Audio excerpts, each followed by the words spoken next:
你脖子很明显有抽位置啊，放松。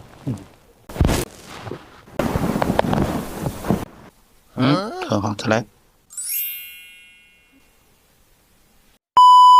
右侧有时候会有一点耳鸣跟抬下，然后我觉得我的左侧颧骨颧骨有点高是吧？比这里高。我张嘴就会有一点点歪，其实。来，再张，向左。对，然后就会嘎啦一下。我跟你说啊，你的脊柱侧弯啊，胸椎弯的可明显啊。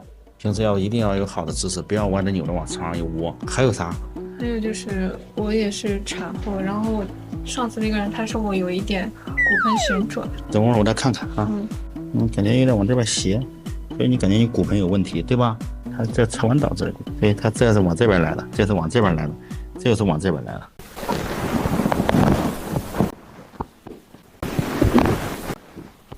你脖子很明显有抽位置啊，再来，放松。小孩几个月了？快半个月，就我感觉我腹直肌有一点。这是腹直肌，这是中线，在这边腹直肌，这中间的疼。对，是不是一下摸到骨头上去了？感觉到了吗？这还是有点分离啊，让你调调啊。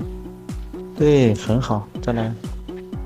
1、2、3，自己摸摸，就会好很多。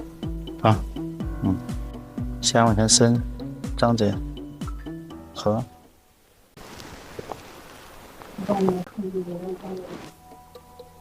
很好，再来。1、2。